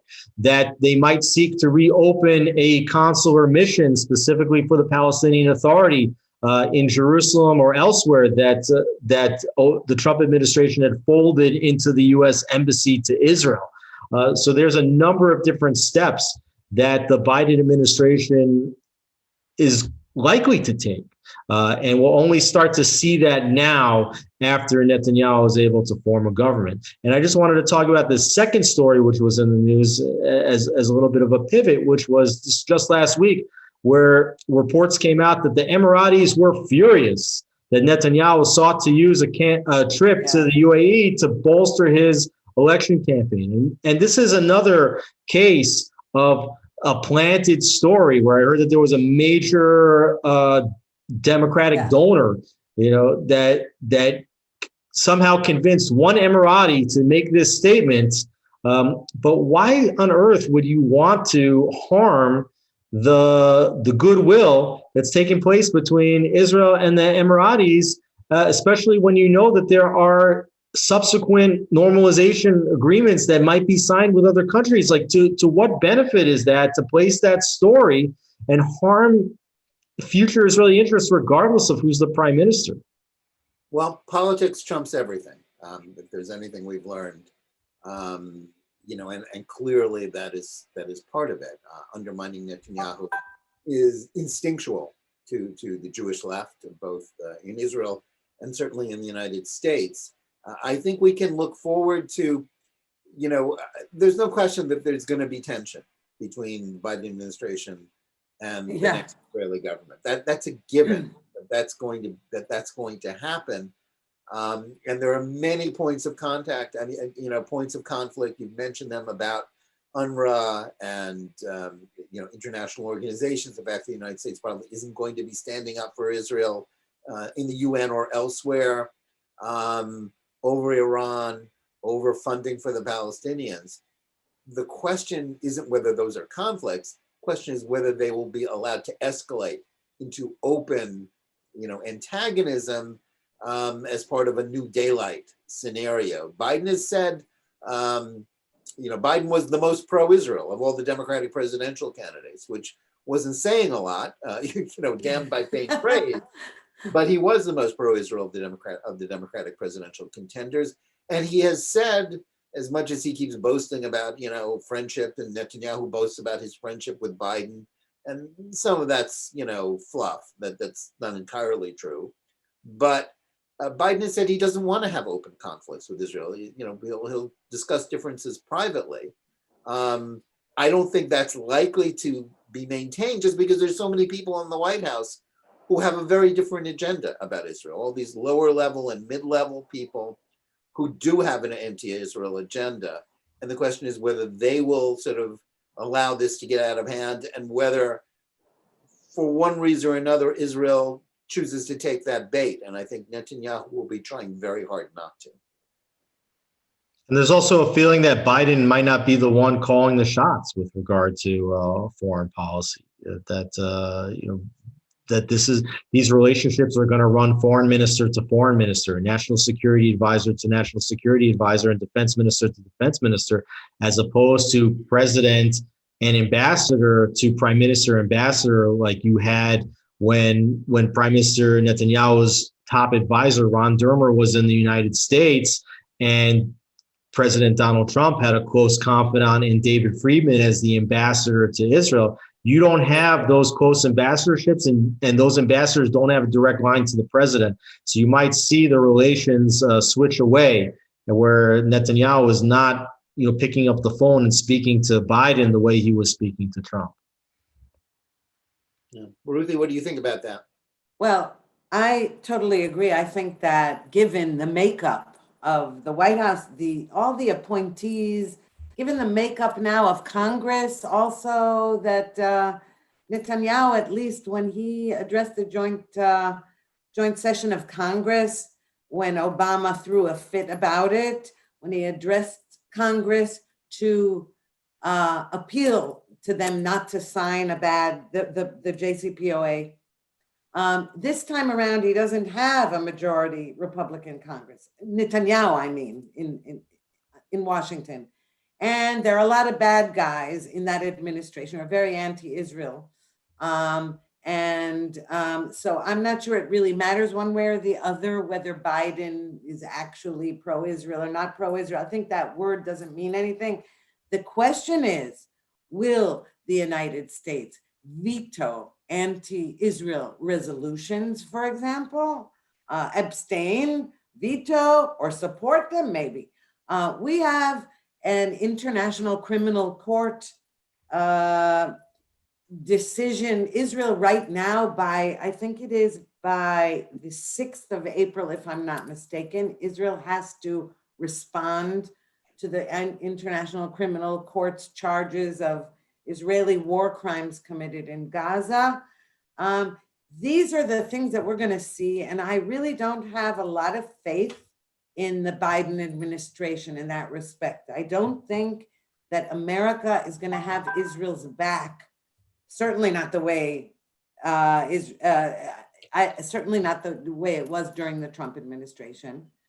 And you already saw the Biden administration quickly renege on part of the agreement that the Trump administration made with the United Arab Emirates after they signed the Abraham Accords, and they were promised F-35 sales from the United States, and right. Biden already withdrew that sale. And you could suggest that that's absolutely counter to American interests, who the Americans want to sell F-35s. That's like a number one priority in terms of the defense establishment in the United States, is to sell these very, very expensive pieces of equipment.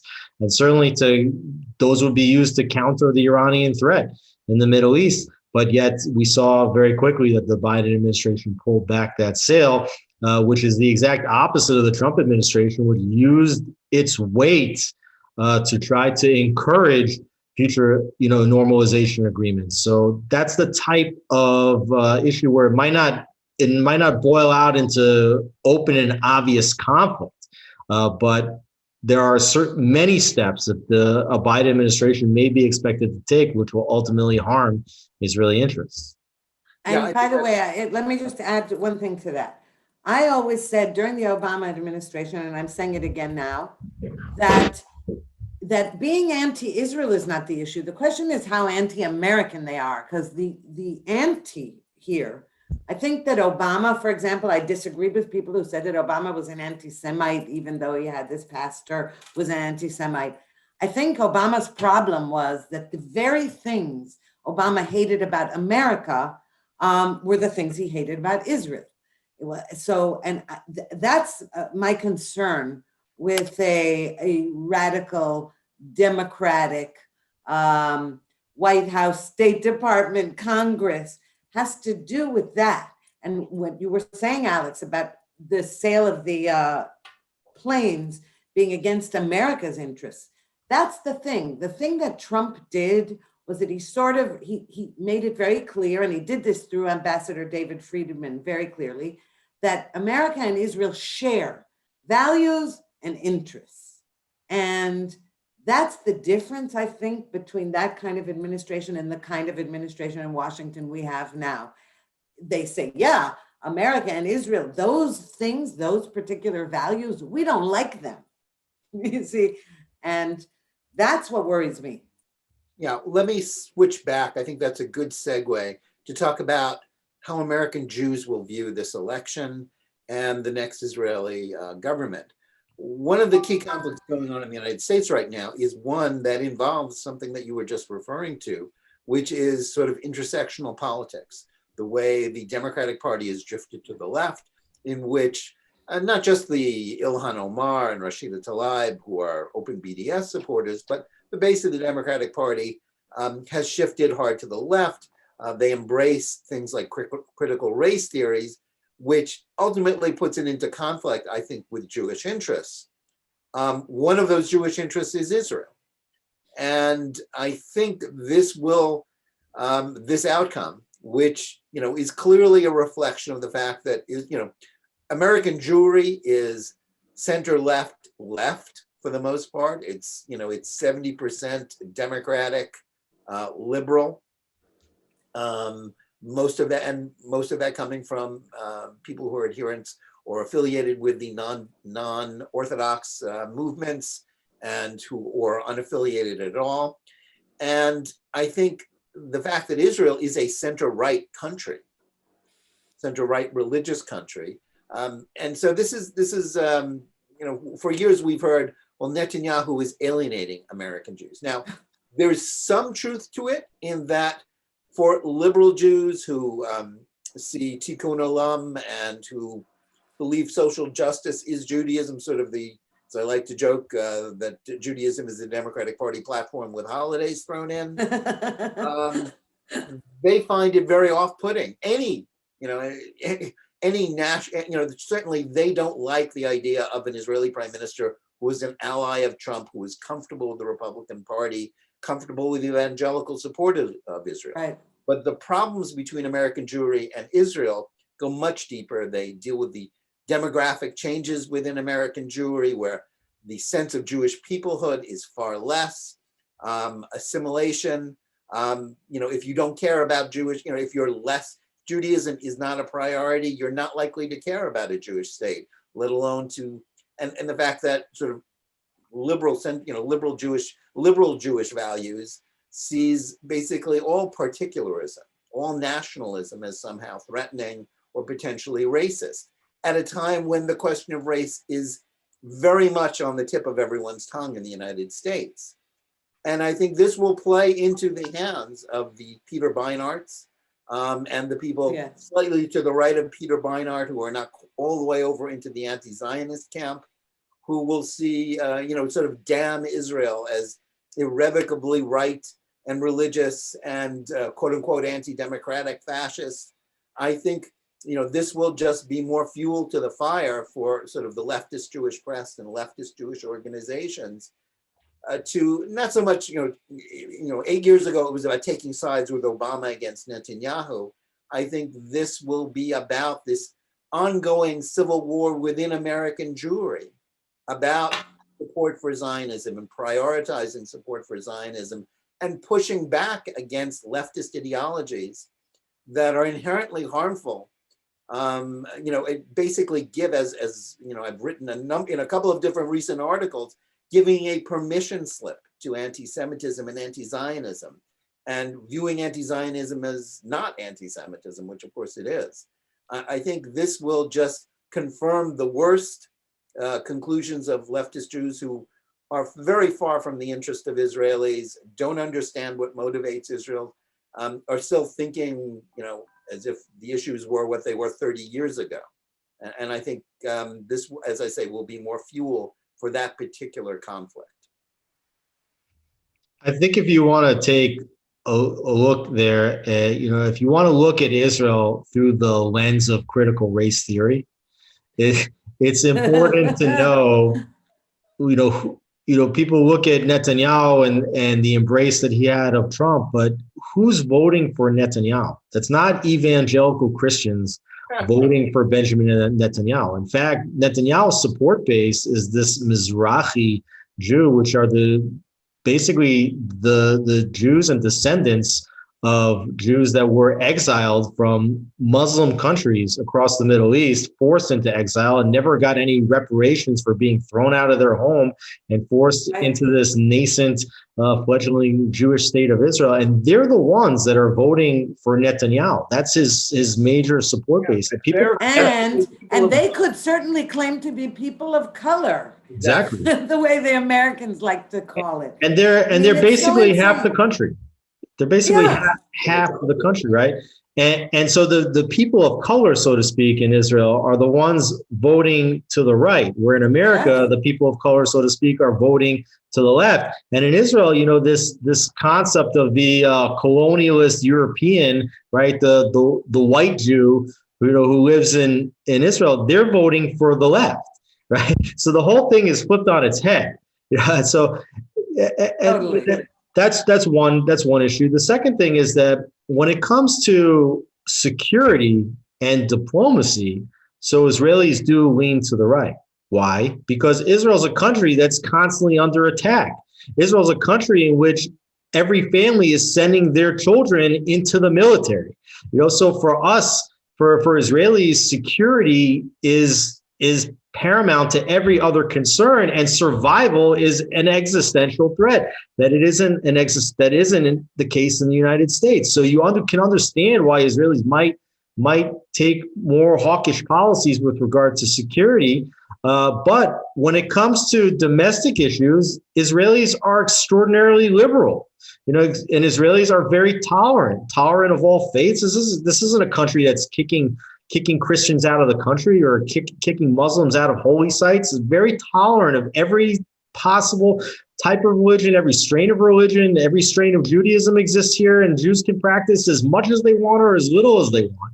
When it comes to acceptance of LGBTQ communities, Israel, by and large, is very accepting. Israel is the most liberal country in a region that the word liberal does barely exist. So, it's hard sometimes to separate these domestic issues from the security issues and to say that Israel is like a right-wing country. In certain key areas, the existential areas, yes, and security, absolutely. When it comes to the domestic issues and the religion versus state issues, Israel gets more and more liberal, as it goes, and is proud of its liberal bona fides. So, I think that those are two things that perhaps Israel hasn't done a good job of explaining. What's the demographics here, in terms of white Jews versus Jews of color, so to speak, and for remembering what kind of liberal values Israelis actually share with Americans. And the last point I would just say on this issue is that Israelis don't have any issues whatsoever with American Jews. Okay, that is something that gets projected from the American side, because the American political scene is so toxic and so polarized that every issue becomes a wedge issue. And if there's a disagreement over a Kotel Plaza or something like that, so all of a sudden American Jews get angry at Israel. Israeli Jews never get angry at American Jews. They hold American Jews in very, very high regard and only want to repair the relationship. So that's definitely something that the Jewish people need to recognize, and not to project the American political discourse onto the American Jewry and Israeli relationship. There's a lot of commonality here, and all the issues can be bridged. And at least from the Israeli perspective, Israelis want to bridge those issues.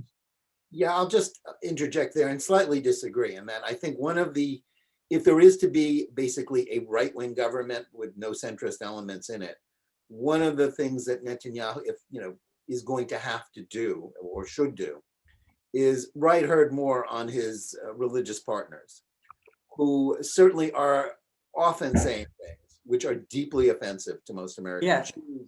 Their contempt for the non-Orthodox denominations, Reformed Conservative Judaism.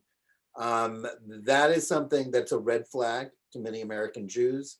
I know it's not an issue that most Israelis care about.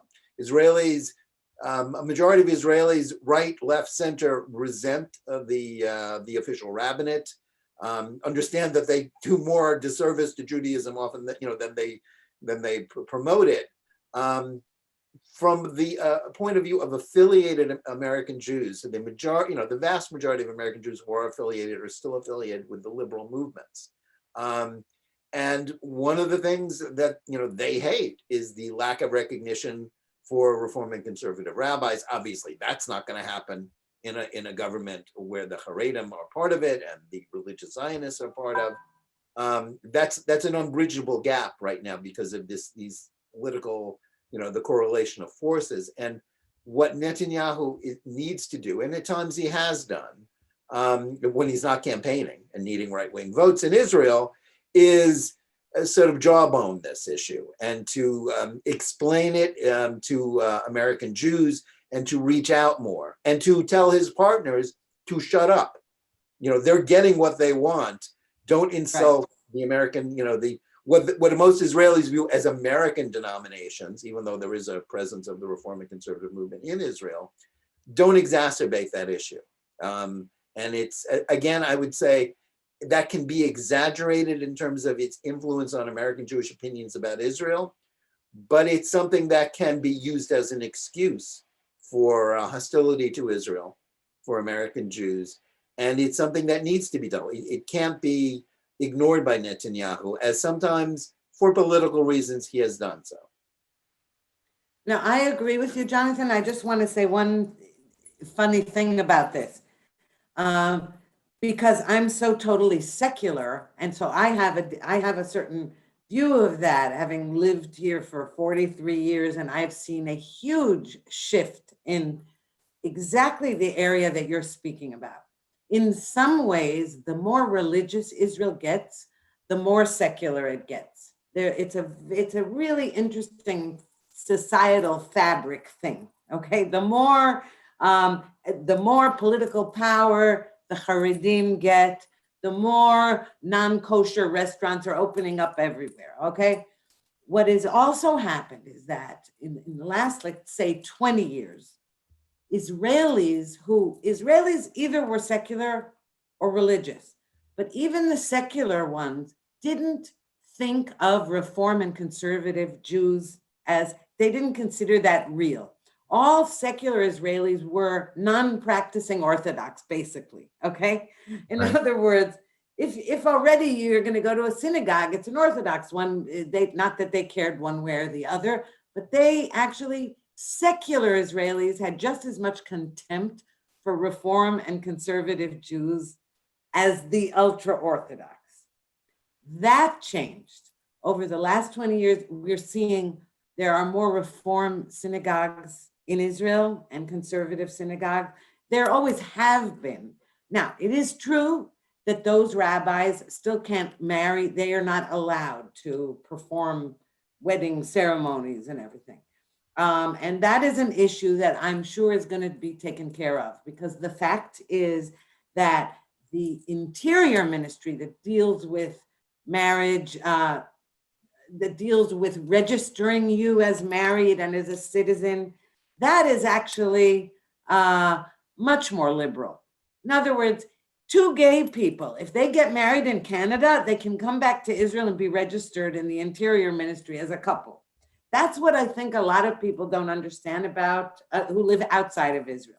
And I have no doubt, Netanyahu or no Netanyahu, even if the ultra-Orthodox are not in the government, this is evolving, this business of other strains of Judaism. It's happening, and I think it's going to happen, because I have to repeat one more time, Israel's only about 70 years old. And in that time, think of the amazing changes that have occurred. And so I actually am not worried about that. I think that is going to, I think there's progress is going to be made there. That's a great point. And I think as we're getting to the close of our 2 hours, having only scratched the surface on all of these issues, I think it's important for our viewers and our readers of JNS.org to, hit on that exact point. Israel is only 73 years old. It is a work in progress. It is an amazing experiment. A century ago, very few, or 120 years ago, very few rational people thought there could be a Jewish state, that Hebrew would return as a modern language.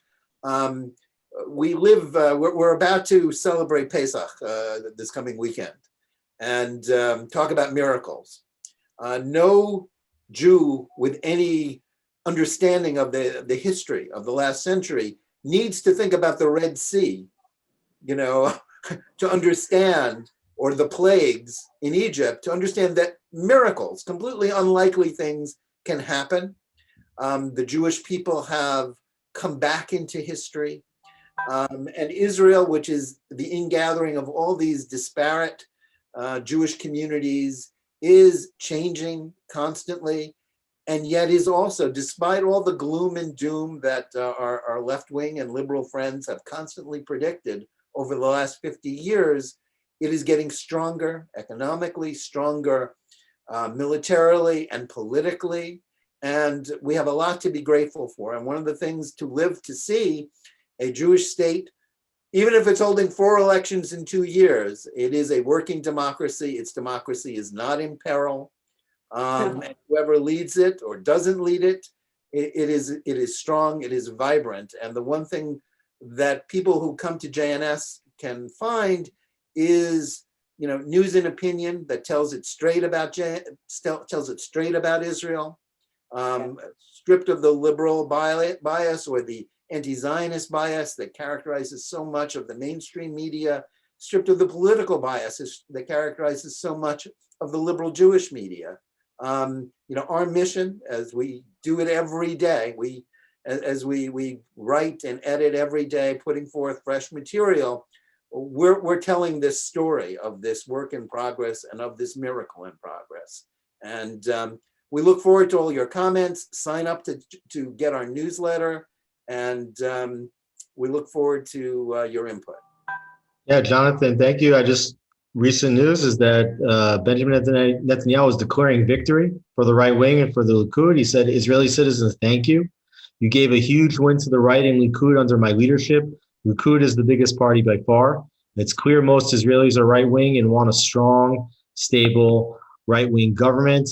The election results show a slim majority for Prime Minister Netanyahu to continue in office with his preferred partners. However, the exit polls don't take into account close to 600,000 votes that took place at absentee polling booths, specifically for coronavirus quarantines and the like, and that could account for as many as, they're saying, 600,000 votes, which might be equivalent to 15 seats.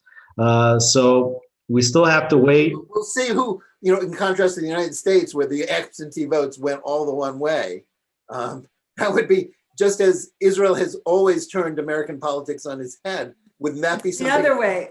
Absentee votes came in for Likud and the right. But you might see, for example, the Ram party, the small Arab party, crossing the threshold, which will do a 4-seat redistribution among the entire Knesset spectrum. So we definitely have to wait, but JNS is committed, of course, to providing you with updates as things develop and to providing you with solid reporting and analysis.